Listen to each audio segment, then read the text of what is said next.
The city of Greenville came to a halt. The courtroom was packed. Cameras flashed, reporters jostled for space, and at the defendant's bench, a man with his head bowed. Michael Carter, former police officer, accused of the brutal murder of Rachel Donovan, the mayor's wife. Everything points to him. The knife with his fingerprints, the cameras that captured his arrival at the crime scene, the suspicious phone records. And the prosecutor, Margaret Hale, ruthless as always, has no doubt. You killed Rachel Donovan, and justice will be served. Defense attorney Laura Bennett takes a deep breath.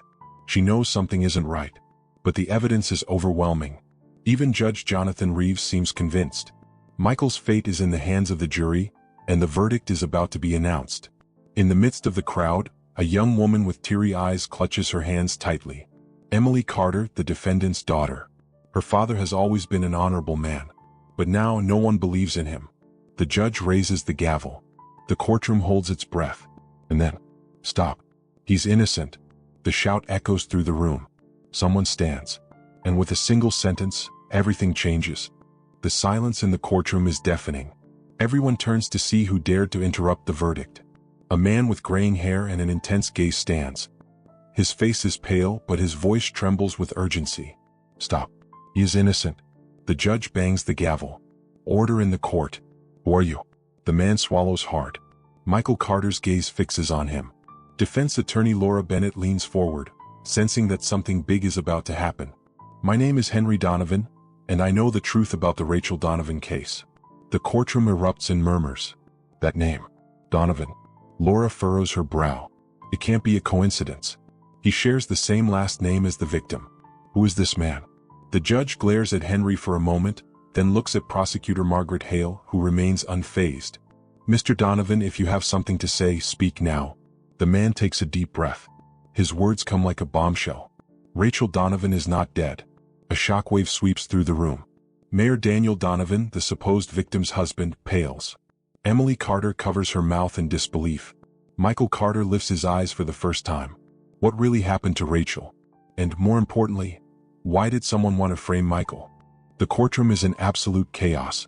Everyone looks at Henry Donovan, stunned, as if waiting for him to take back his words. But he doesn't back down. He stands firm, staring at the judge with a look of determination. Rachel is alive, and she faked her own death to escape a threat.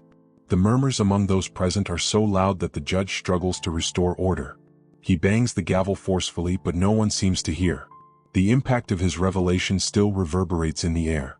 Henry then begins to tell his version of the events. Rachel knew that her husband, Mayor Daniel Donovan, was involved in a corruption scheme. She discovered more than he could bear. When she realized she was in danger, she made a desperate plan to flee. But she knew the mayor would find her. So, she staged a murder scene, using Michael Carter as a scapegoat. I helped do this, fearing the consequences. The courtroom falls silent. No one dares to move a muscle. Even Margaret Hale, the prosecutor who has always been ruthless, seems disoriented. But the biggest surprise comes next. Judge Jonathan Reeves, with a grave expression, asks Henry to present crucial evidence. He complies and pulls a flash drive from his pocket. Rachel sent me this. A recording. With her eyes fixed on Henry, Laura Bennett moves quickly. She knows this could be the key to freeing Michael. Everyone waits in absolute silence as the device is connected to the courtroom's audio system. A familiar voice echoes through the room. It's Rachel Donovan's voice. If you're hearing this, it means something went wrong. My name is Rachel Donovan, and my life is in danger. My husband, the mayor, is involved with powerful and dangerous people. To protect myself, I had to disappear, and someone had to pay for it. Michael Carter is not guilty. He never was. The courtroom explodes in shouts of disbelief. Michael Carter can't believe what he's hearing. He was being accused of a crime he never committed. His life was destroyed by a lie. Henry Donovan, now with tear-filled eyes, watches everyone's reaction. His mission was to bring the truth to light, but he didn't know Rachel's revelation would be so overwhelming. And just when everything seemed to be heading toward a logical explanation, the worst part was yet to come. Mayor Daniel Donovan, as pale as a ghost, suddenly stands up and without thinking begins shouting, desperately trying to deny everything. This is a lie. Rachel is dead. She's dead. But the truth is already beyond his control. The mayor's scream only heightens the tension. Now one question lingers in the air. What is he hiding? The courtroom is in flames. Daniel Donovan's desperate scream reverberates off the walls, but no one else hears him. The truth has been spoken, and now all he can do is try to bury what is coming to light. But Judge Jonathan Reeves will not allow him to escape. Firmly he orders, "Mr. Donovan, sit down now." The mayor, now visibly shaken, tries to regain control, but the room is in total chaos. Emily Carter is in tears, her eyes fixed on her father, Michael Carter, who is finally beginning to process what's happening. He can't believe it, Rachel is alive. Everything he endured, all the accusations were based on a lie. But why would she do this? Why choose him as the scapegoat? That's when Henry Donovan takes the next step. He pulls an envelope from his folder and hands it to Laura Bennett, Michael's defense attorney. "This is what Rachel sent me just before she disappeared." With trembling hands, Laura opens the envelope and pulls out a carefully folded letter. She reads silently as everyone waits. The atmosphere in the courtroom is one of pure tension. Everyone wants to know, what else did Rachel know? What else did she leave behind? And then, the letter reveals the truth, something no one could have imagined. "If you're reading this, it means things have gone wrong. Daniel knows what I'm doing and he's furious. I ran away to protect my life and my daughter's, but I know he'll try to kill me or make me disappear again. The truth is deeper than you think, Laura. The mayor is involved in a criminal network of influence trafficking and corruption, and Michael Carter had nothing to do with my murder. I used him as a pawn, a sacrificial piece. I needed someone to distract the real enemy, and you know how it works. He would do anything to silence me." Laura sighs deeply. The words are shocking. Michael's guilt was deliberately planted, but to protect Rachel and her daughter, he became a pawn in the game. The judge, now aware of the gravity of what is being revealed, orders that the recording of the letter be played again, this time for everyone to hear. As Rachel's words echo through the room, the truth about Mayor Daniel Donovan begins to unfold. He wasn't just behind his wife's death, he was involved in something much darker. Michael Carter looks at Henry Donovan, now understanding everything. It wasn't just about revenge or conspiracy. It was about survival. Rachel was trying to save her own life. And suddenly, one question hangs in the air. If Rachel was running from such a powerful enemy, who could have helped her? And why did she choose to disappear without leaving more clues? The answer is still to come, but one thing is certain. Rachel's fight for survival has just begun, and now everyone will be involved in the game. The courtroom waits in suspense. The next move will come from all those involved, but the most important question is, who will pay the final price for the truth? The atmosphere in the courtroom is charged with palpable tension. All eyes are fixed on Laura Bennett, who holds the USB drive with trembling hands. Judge Jonathan Reeves gestures for the recording to be played again, this time through the courtroom's entire audio system.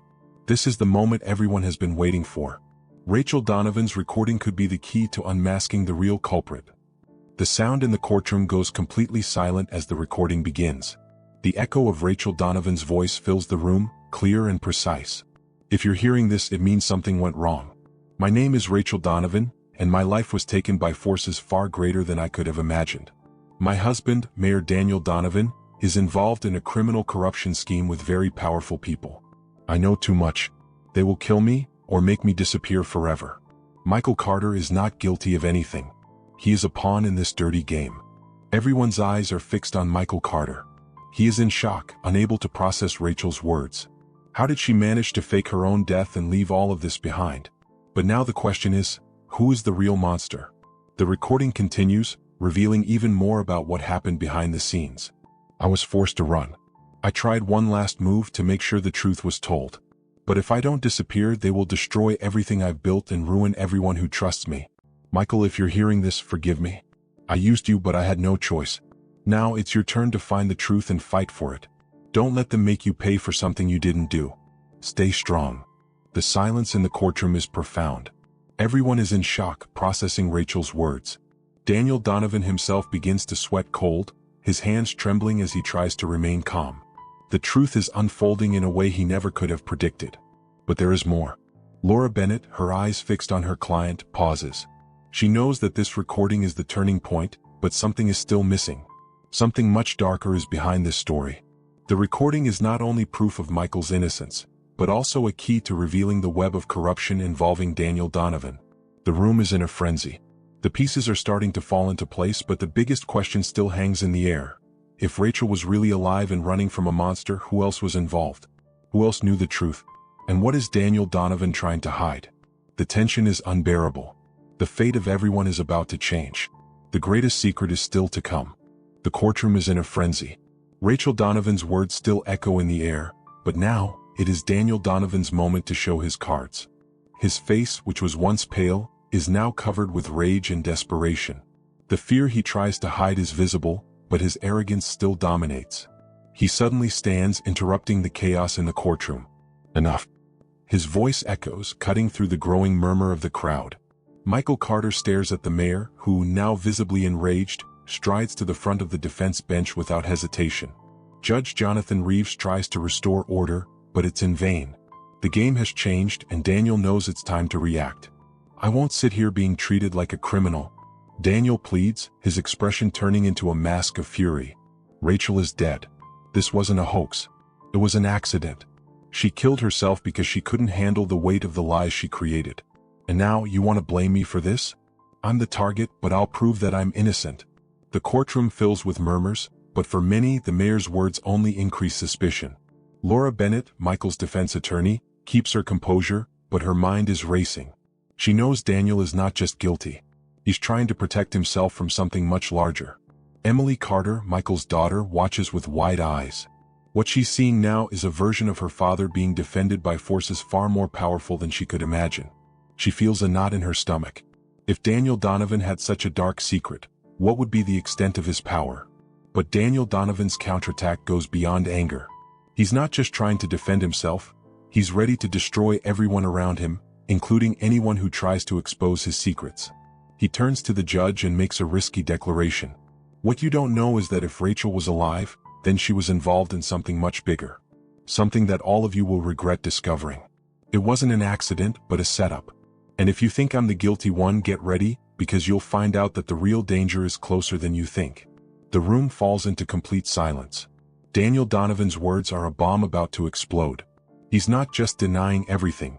He's implying that everyone involved in this case has something to hide. Attorney Laura Bennett, already aware of the risk of every word he says, decides to do something bold. She turns to the courtroom calmly and places a new piece on the board. The mayor is lying. The room holds its breath. And now we're going to prove that he's the real culprit. The tension in the room grows.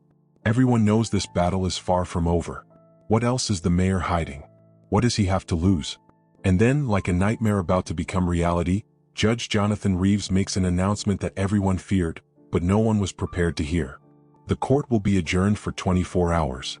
But before that, I will order that the investigations into Mayor Daniel Donovan be intensified.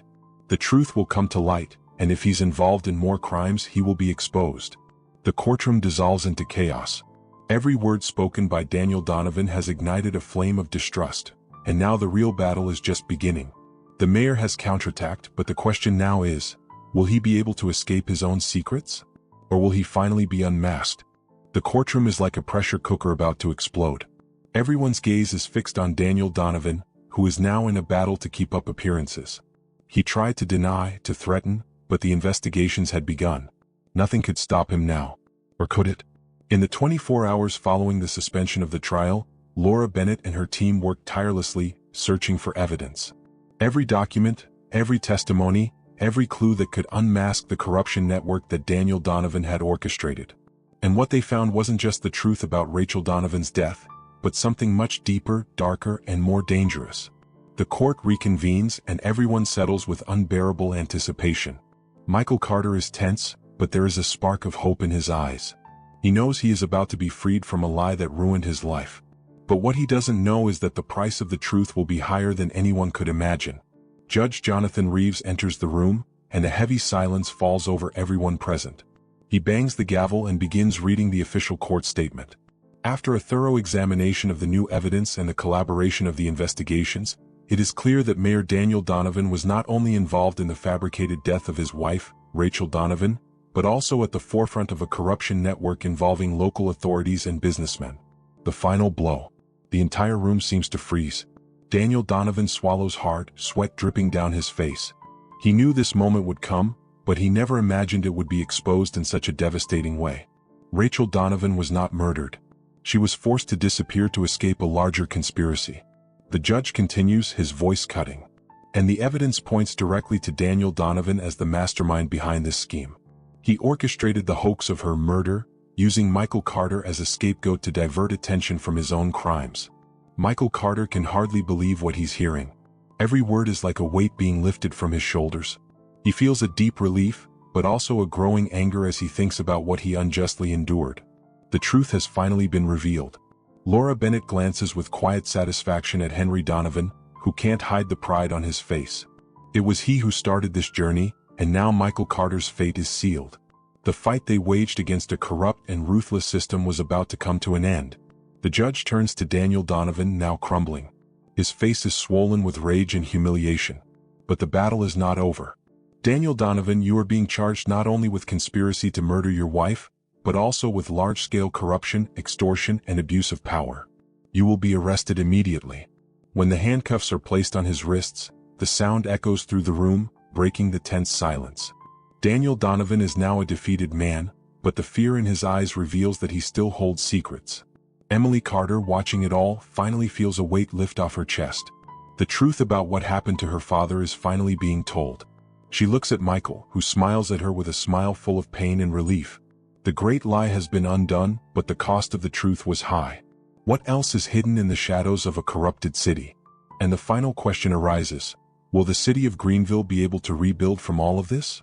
Or is the poison of corruption still deeply rooted? The courtroom, the struggle, and the revelation of the truth are just the beginning. A new era of justice is just beginning to unfold. The courtroom falls silent one last time as Daniel Donovan is escorted out of the room, handcuffed and in complete disgrace. His image of power has been shattered before the eyes of all. The man who once manipulated the city with an iron fist is now fallen, powerless, as the lights of truth finally illuminate the darkest corners. But as he disappears down the hallways, a new chapter begins to be written for Michael Carter and Emily Carter. Michael, who spent years being wrongfully accused, now finds himself finally free. The weight of the accusation that had always haunted him disappears, but the relief comes with a deep sadness. Everything he lost, everything he suffered, cannot be erased in the blink of an eye. He looks at Emily, the daughter he loves so much, and feels the weight of the lost time. They embrace and tears begin to fall, but now they are tears of liberation, not pain. The city of Greenville, marked by corruption, begins to see a light at the end of the tunnel. Michael's victory is more than the victory of an innocent man. It is a sign that even in the deepest shadows, justice can prevail. Laura Bennett, with her calm demeanor and sharp mind, observes the scene. She knows that, alongside Henry Donovan, she has fulfilled her mission, but the work is not over. What the court did not see, but she knows, is that corruption is deeply rooted in other parts of the city, and this battle was only the first of many. The trust in the legal system may have been restored, but there is still much to be done. As Judge Jonathan Reeves prepares to officially close the case, the room, once filled with anger and distrust, now pulses with the energy of renewed hope. The judge bangs the gavel one last time and says in a firm voice, "Justice has been served. The guilty has been exposed and the truth has triumphed. This is the beginning of a new path for all, and I hope Greenville will be able to rise from the ruins of corruption. Let everyone learn from the mistakes of the past." Emily walks up to Michael, and for the first time in a long while, she feels a sense of inner peace.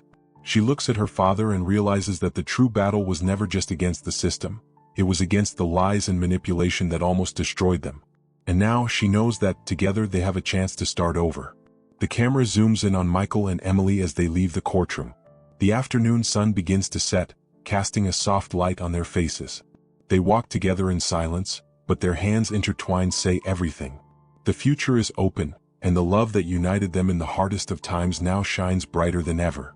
As the city of Greenville begins to rebuild the trust it lost, Rachel Donovan's legacy also becomes a symbol of courage. She sacrificed her own life so the truth could be revealed, and in the end, what seemed like a story of pain and loss transforms into a testament of resilience and hope. Michael and Emily are no longer victims of a lie. They are survivors. And now they have the chance to live a true life, free from the ghosts of the past haunting them. But the question still echoes: will Greenville's past truly be left behind? Or are there more secrets waiting to be revealed? The final chapter closes, but the journey of justice and rebirth for Greenville is just beginning. Truth always finds a way. Justice, though late, always arrives. And so, the truth came to light at the last second, proving that justice, even though late, always finds a way. But what if no one had had the courage to speak? What if fear had won? Sometimes, the difference between injustice and truth is just a voice willing to stand up. Now, I want to know from you, what was the most emotional moment of this story? What would you have done in Henry's place? Comment below. Your opinion is very important to us. If you enjoyed this story and want more content like this, don't forget to subscribe to the channel and turn on notifications. There are many exciting stories full of twists waiting for you. Thank you so much for watching until the end. We'll see you in the next story.